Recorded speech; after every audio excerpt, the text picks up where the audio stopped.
world is that we still have farmers growing corn the way it was grown in the beginning. And we have farmers who are growing corn at the rate you're talking about. And for our farmers, that's a lot of corn being produced. But for us, it's less energy being used, it's less fertilizers, it's a lot of less. We talk around the office how much we do more with less. And sometimes I think people forget about that. This is we're really excited about having this exhibit because corn is so important to Indiana. When we started out developing this exhibit, we asked people what they'd like to know about corn. And most people thought they knew everything there was to know about corn until we started explaining this exhibit to them.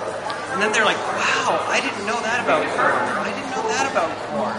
And the more and more you go into the corn story, the more interesting it gets.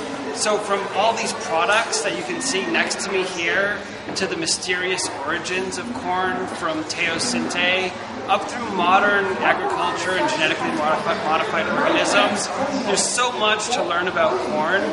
The exhibit's also really interactive, so there's lots of things you can do. In fact, the people behind you have just started working on our cornstarch explosion interactive, so you might hear a sudden explosion.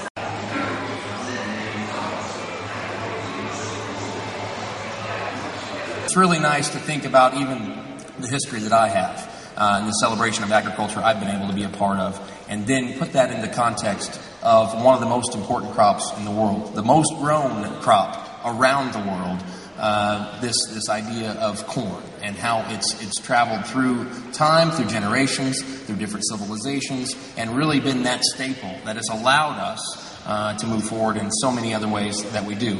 And it's so much fun to talk about the great things that agriculture has provided and really celebrate it in a way that helps educate those that maybe don't have those experiences and are just driving through the country when they look to the right and the left and they see this big tall green plant. Or maybe they're at a corn maze in the fall, or maybe they don't understand even the difference between sweet corn and field corn and non-GMO corn and those kinds of things. And so this kind of effort by all the sponsors and the museum, I think, is very exciting to be a part of. And the Department of Agriculture, one of the most important things that we want to celebrate is agriculture's role in everyone's life.